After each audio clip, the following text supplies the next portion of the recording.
c'est une nourriture différente de celle qu'on mange d'habitude, parce que dans ce qu'on mange d'habitude, il y a des petits morceaux de ceci, des petits morceaux de cela, il y a des os à ronger, il y a plein d'éléments, on choisit, on n'aime pas ça, on aime ça. Hein. La Genmai, c'est un mélange homogène qui calme la conscience. Son goût unique, c'est le goût du zazen, c'est le goût du nirvana, ça nous recharge, mais ça ne nous complique pas, ça nous appelle, ça nous renforce. Donc c'est très important, cette nourriture des moines, en manger, alors mon maître disait, ça guérit les maladies de la société, cette Genmai.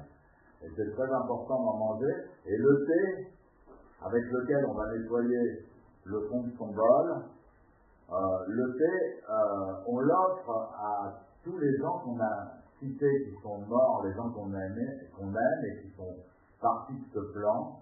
Et donc, à chaque fois qu'on va boire le thé, ce nectar pour les morts, c'est extraordinaire. Ils peuvent le goûter aussi, ils peuvent en profiter.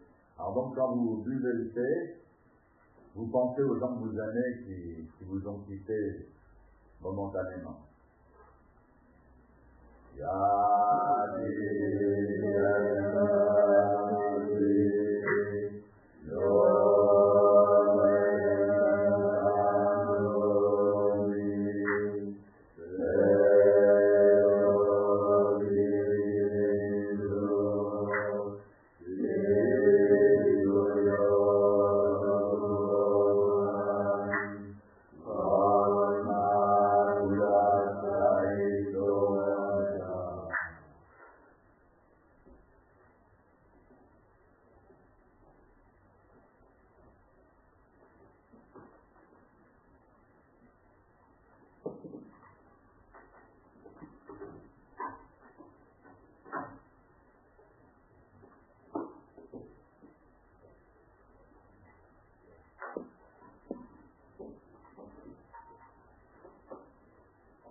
Donc c'est le zen, on s'est nourri avec une nourriture apaisante des émotions, apaisante du cœur.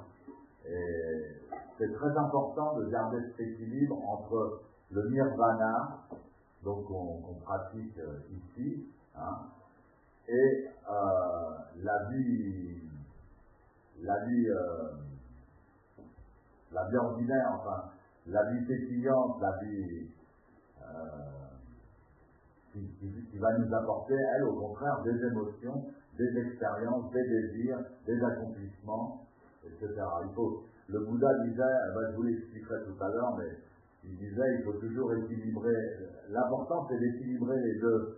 C'est pas de vouloir à tout prix être dans le nirvana tout le temps, et ne jamais souffrir, etc.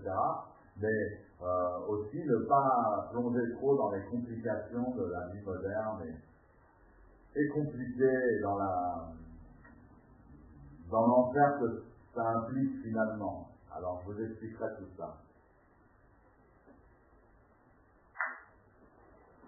Ikigai Digi Bonyoranya Puraki Shinjin Shinchoi Hekishorin Bujotam. L'amour. Alors il faudrait 2 personnes pour débarrasser